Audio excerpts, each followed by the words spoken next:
చెప్పేది ఏంటంటే కొన్ని రాసుల్లో జన్మించిన వారు వారి యొక్క లైఫ్ ప్లాను సుమారు 80 సంవత్సరాలు. ఈ 80 సంవత్సరాల్లో మీరు బ్రతికినంత కాలం అంటే ఈ 80 సంవత్సరాల లోపు సుమారుగా ఒక 100 కోట్లు అయితే సంపాదిస్తారండి. ఆ 100 కోట్లు సంపాదించిన తర్వాతనే వారు స్వర్గస్థులు అవుతారు. అంటే 80 సంవత్సరాలు దాటాలి వాళ్ళకి. దాటితేనే ఆ యోగం అనేది స్వర్గస్థులయ్యే అవకాశం ఎక్కువగా ఉంటుంది. సుమారు అండి ఈ 80 సంవత్సరాల వారికి 3 స్టేజీలు ఉంటాయి. ఫస్ట్ స్టేజీ ఇక్కడ గనక మరణం గనక తప్పినట్లయితే ఇందులో కొద్దిలో 4 సంవత్సరాలకే సెకండ్ స్టేజీ ఉంటుంది. సుమారు 84 ఉంటుంది. ఈ 84 పూర్తి అయ్యే లోపు అంటే 82, 84 ఉంటుంది. ఈ 84 పూర్తి అయ్యే లోపు 6 కలపాలి. 90 ఫస్ట్, సెకండ్, తర్వాత థర్డ్. అంటే ఇక్కడ ఈ స్టేజీలు ఉంటాయి. అంటే 80 క్రాస్ అయితే 84 ఉంటుంది, 90 ఉంటుంది. ఇదే చివరి దశ లైఫ్ లోపు వాళ్ళు సుమారు ఒక 100 కోట్లు సంపాదించిన తర్వాతనే వాళ్ళు స్వర్గస్థులు అవుతారు. నేను 20 సంవత్సరాల అనుభవం ఉన్న ఒక పంతులు గారిని అడిగి చెబుతున్నానండి. ఆ పంతులు గారి అంచనా ఇంతవరకు ఎక్కడా తప్పలేదు, తప్పు కాలేదు. ఖచ్చితంగా ఆ టైంకి ఆ విషయానికి డబ్బు సంపాదనకి రీచ్ అవుతారు. ఆ డబ్బు సంపాదించడానికి రీచ్ అవుతారు. తప్పకుండా కాదు కూడదని అస్సలు ఉండదండి. 100కి 200 కరెక్ట్ అండి. 100% కరెక్ట్. ఇది గ్యారంటీ. నేను చెప్పేది అక్షర సత్యం. మీ జీవితంలో మీరేదైతే సాధించాలని అనుకుంటారో తప్పకుండా సాధిస్తారు. ఆ రాశుల పేర్లు చెబుతాను. మొట్టమొదటి రాశి తులారాశి. తులారాశి వారు చాలా అదృష్టవంతులండి.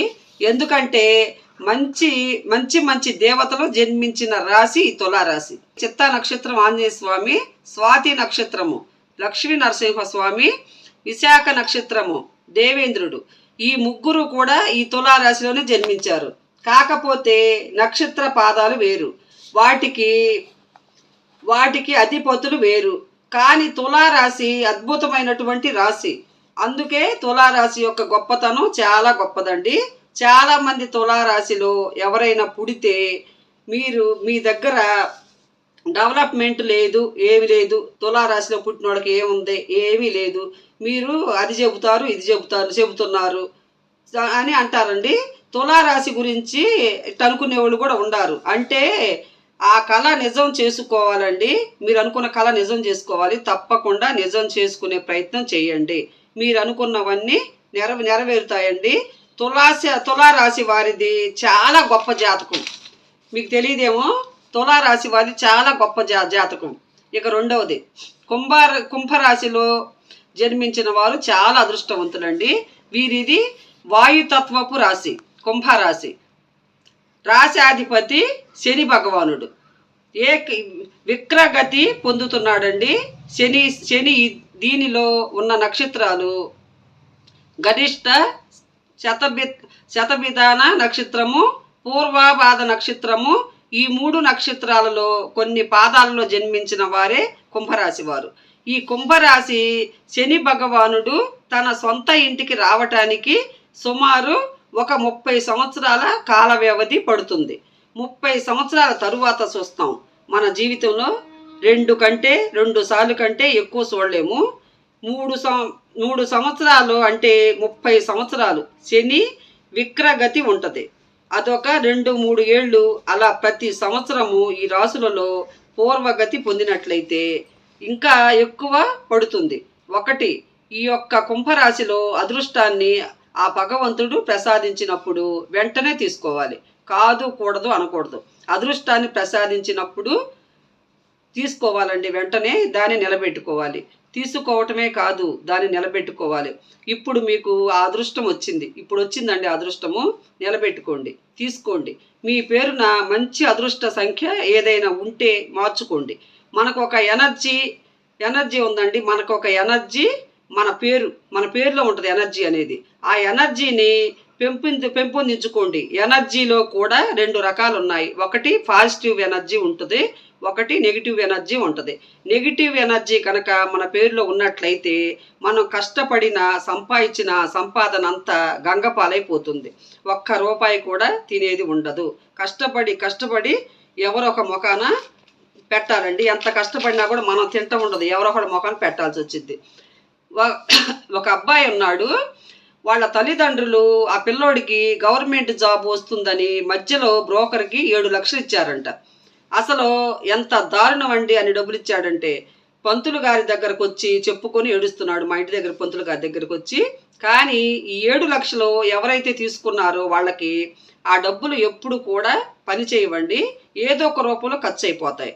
వాళ్ళు ఎప్పుడు కూడా బాగుపడరు.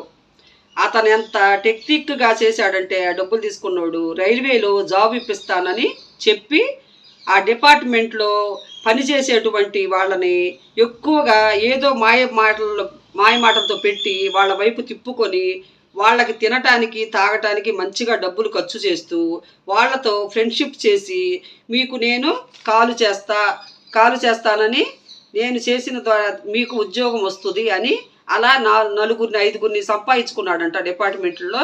రైల్వే ఎంప్లాయీలని దగ్గర చేసుకొని వాళ్ళతో మాటలు కలుపుకొని ఇతను ఫోన్ చేస్తే, నేను రైల్వేలో పని చేస్తున్నాను వీళ్ళ ముందు ఫోన్ చేసి, ఈ డబ్బులు తీసుకున్న వాళ్ళ ముందు వాళ్ళకి ఇతను ఫోన్ చేసి, మీరేం చేస్తున్నారంటే మేము రైల్వేలో పని చేస్తున్నాము రైల్వేలో అని చెప్పటము. నీకు జాబ్ ఎవరు ఇప్పించారు అని అడిగితే వాళ్ళు ఫలానా వ్యక్తి ఇప్పించాడు అని చెప్పించాడంట.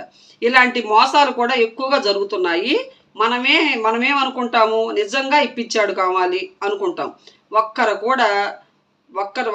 కూడా కాదు, నలుగురికి ఇప్పించాడు కదా అని అనుకుంటాం కదా. నలుగురికి ఇప్పించాడంట, వాళ్ళే చెబుతున్నారని అనుకుంటాం కదా. అట్ట అనుకొని, ఎందుకంటే నలుగురి చేత చెప్పించాడు కాబట్టి అతను ఆ మాటలు నమ్మి 7 లక్షలు కట్టాడంట. కట్టిన తర్వాత అప్పుడు వస్తుంది, ఇంకా ఇప్పుడు వస్తుంది, అప్పుడు వస్తుంది ఉద్యోగం అని చెప్పి అని మొత్తానికి ఉడాయించాడంట. అంటే మొత్తానికి మోసపోయారు. వాళ్ళు వచ్చి పంతులు గారితో చెప్పేటప్పుడు పంతులు గారు ఇలా అన్నారు, పోతే పోయింది, ఆ డబ్బుల గురించి ఆలోచించకు, నీకు జాబు వచ్చేటట్టు నేను చేస్తాను, నీ పేరులో మంచి సంఖ్యా బలంలోకి నీ పేరుని మారుస్తాను. పేరులో ఇప్పుడు కుంభరాశి వాళ్ళు ఒకళ్ళు మార్చుకుంటున్నారండి. మంచి సంఖ్యా బలంలోకి నేను మారుస్తాను. చక్కగా కష్టపడు, నీకు అదృష్టాన్ని కలిగిస్తాను, నీకు జాబు వస్తుంది, సంవత్సరం లోపే జాబు వస్తుంది, నీకు జాబు వచ్చాకే నాకు ఫోన్ చేసి చెప్పు అని అన్నాడు ఆయన. అలాగే అతనికి జాబ్ వచ్చిందండి. అంటే ఏదైనా కూడా అదృష్టం అనేది ఒకరి సొంతం కాదండి, ప్రతి ఒక్కరి సొత్తు అదృష్టం. అది ఎప్పుడైనా ఎక్కడైనా ఎలాగైనా రావచ్చు. కానీ కష్టపడే వారికి తొందరగా వస్తుంది. ఇంట్లో కూర్చొని తేరగా తినే సోమరిపోతులకి ఎప్పుడు కూడా అదృష్టం అనేది రాదు. దరిద్ర దేవత మటుకు వారి వెన్నంటి ఉంటుంది. కష్టపడి బతికే ప్రతి ఒక్కరికి లక్ష్మీదేవి వెన్నంటి ఉంటుంది. కష్టపడే వాళ్ళని లక్ష్మీదేవి ఎప్పుడు నడిపిస్తుంది.